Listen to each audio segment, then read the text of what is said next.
the Old Town Cemetery. We're in Stirling, Scotland, right next to Stirling Castle. I'm wandering around one of the oldest cemeteries today that I've ever been in.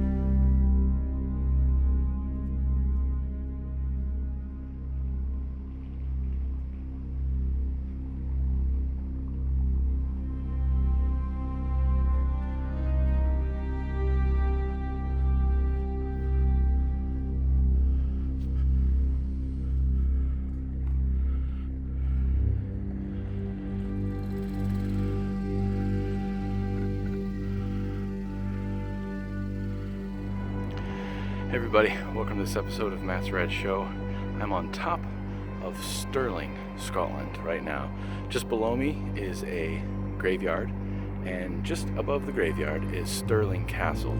So right here on the grounds of Stirling Castle lies this beautiful, incredibly old, amazingly historic, amazingly beautiful graveyard that dates back, I don't even know how long ago. We're just going to take a walk through this beautiful graveyard, this beautiful garden, this beautiful area, and I'll probably put in a few facts about the area and stuff in here, but just a nice walk through this incredibly gorgeous area. So it's all around us. We're on top of this hill. It's absolutely incredible where I'm standing right now. And so here we are, guys. We're in Scotland today, cruising around a wee graveyard. Oh, I believe it's supposed to be haunted. I mean, a lot of areas in Scotland are haunted just because there's so much history. But I don't know of any of the stories or anything like that. I'm just here to see the beauty, to see the majesty, to see how much grace and respect the graveyards are given here, and just spend some time.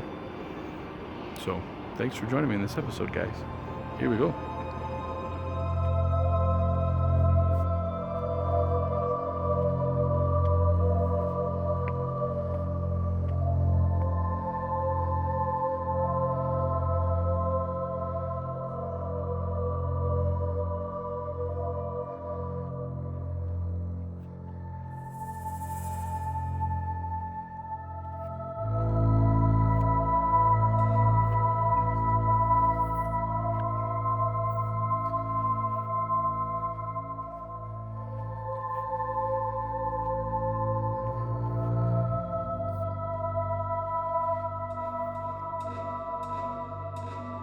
The cemetery grounds date back to the 16th century, with the oldest stone dating back to 1579.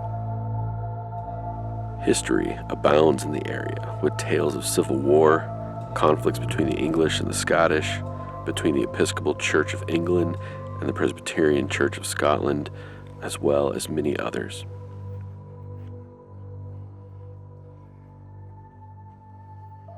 One such story is that of one of the statues in the cemetery, James Guthrie, who served in the nearby Church of the Holy Rood. He's known for standing up for his beliefs in the Presbyterian Church of Scotland against Charles I and Charles II. Upon the restoration of the monarchy, though, in 1660, Charles II ordered him to be executed. He was sent to the gallows, and his severed head was kept on display in Edinburgh for 27 years. The place feels heavy with history, alive with beauty, and somber with monuments to those who have passed on. And of course, there are ghost stories. One such tale is that of the Pink Lady. People say she's one of two possible women who used to live in the area. The first is that of a pretty young woman who was set to marry one of Stirling's knights who fought in the Wars of Independence. It's said that her husband starved to death at the castle while it was under siege from the English in 1304. She died of a broken heart shortly thereafter, and some say it's her spirit that some have seen wandering the grounds of the cemetery between the castle and the church tower. Others think she might be the spirit of Mary Stevenson Witherspoon, who was a victim of grave robbers, with her body most likely being sold to surgeons for study and dissection.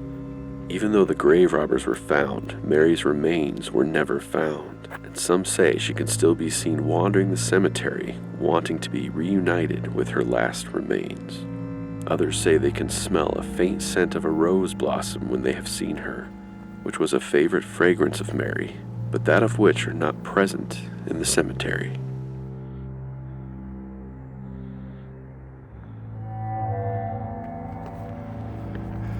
Scotland is known for having some of the most beautiful graveyards in the world, and hopefully I'll be able to capture some of that for you today so you can see for yourselves why that is in fact true.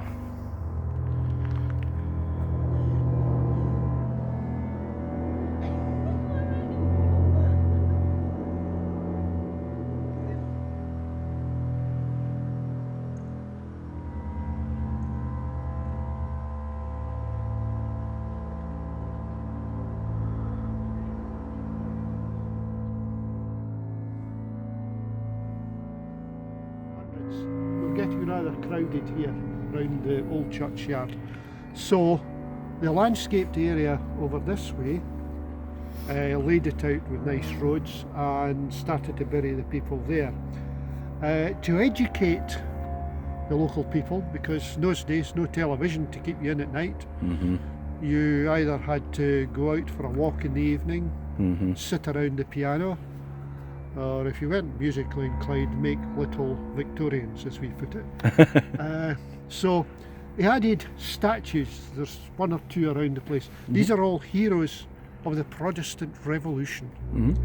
And these white ones just here, these represent two young girls. Well, one was a young girl, one was a young woman, who would not renounce their Protestant faith. So they were tied to a stake at low tide, and the tide came up and drowned them. Wow. They have absolutely no connection with Stirling apart from the statues. Okay. But we have others, as I've already mentioned behind me. Butch Cassidy's great uncle is buried. Yeah, from Butch Cassidy and the Sundance Kid, is it? Yes. Down just this avenue is a Dr. Bruce, who is a great one for tropical medicine, and the disease of cattle known as brucellosis was named after him. So we've got a few odd people. Yeah. I haven't found the grave myself personally. Well, there's no grave, but the monument to a person who went down with the Titanic, which is just close by here. But we have actually a book which lists various things. Okay. There is a very interesting gravestone just down that way, short distance, which features bullet holes. Oh, really? Dents. Just the same as the tower up there. Around the windows you'll see a lot of pock marks. Someone's been shooting at that with a musket or a very small cannon. This dates to the 1600s, period when England was having a civil war. Ours was more a religious war, and the religious people were holding, our guys were holding the castle, and Oliver Cromwell's men were wanting in, so they set up their cannons in the churchyard here to bombard the castle, and using the church tower as a spotting place. Okay. And so the holders in the castle, they thought, let's try and outflank them, and they came out a small side door, round the side of the hill, hidden from view. There's a path just there, and just over about there, that's when they came up and started shooting, because on the side of the church there's a spot, there's a lot of pock marks, and you can take a straight line down where they stop. And inside that bit they couldn't see, so they weren't shooting at it. Okay. Wow. It's seen a bit of life, this area. Yeah. How old is the Church of the Holy Rood? Early 1400s. 1400s. This one. Yeah. This end. The opposite end is actually about 100 years younger, Okay. because it needed a bigger church. Sure. But there had been churches on this site before, usually with wood and destroyed by fire. I think the first one was King David decided we'll establish a church here.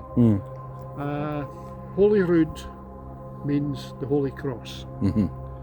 And all over the country you'll find holy roots. There's Mm-hmm. one in Edinburgh even with a palace beside at it. Mm-hmm. And if they would all have a little piece of wood which is supposed to be a fragment of the cross. Mm-hmm.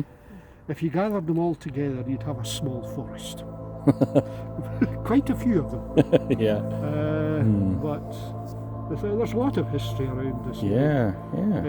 Because basically this valley divided Scotland into two. Mm-hmm.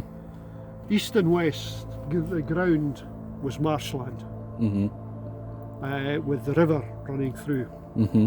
And the only bridging point on that river is just below the castle. Mm-hmm. Mel Gibson fought about it. Yeah. 17 years later, Robert the Bruce fought a great battle close by Mm-hmm.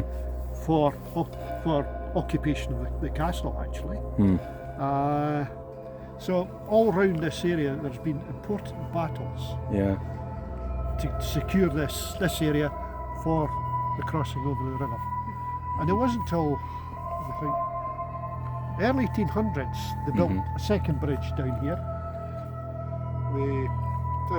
So we've got a few names around the place. Yeah.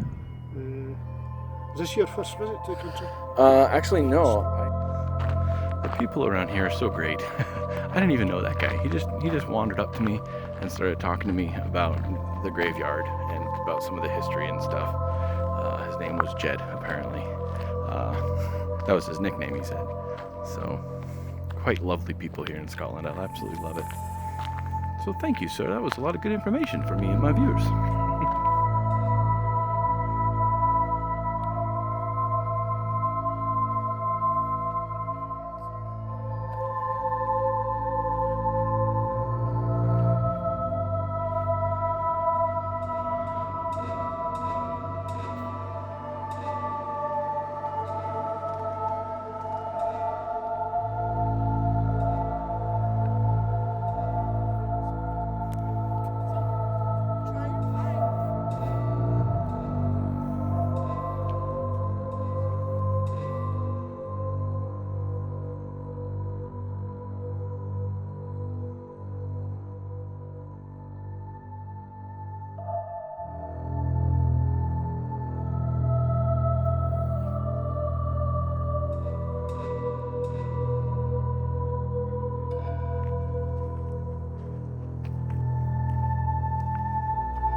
So there's the castle over there and up on the hill, and the graveyard continues all the way around over there as well. It's a pretty big graveyard.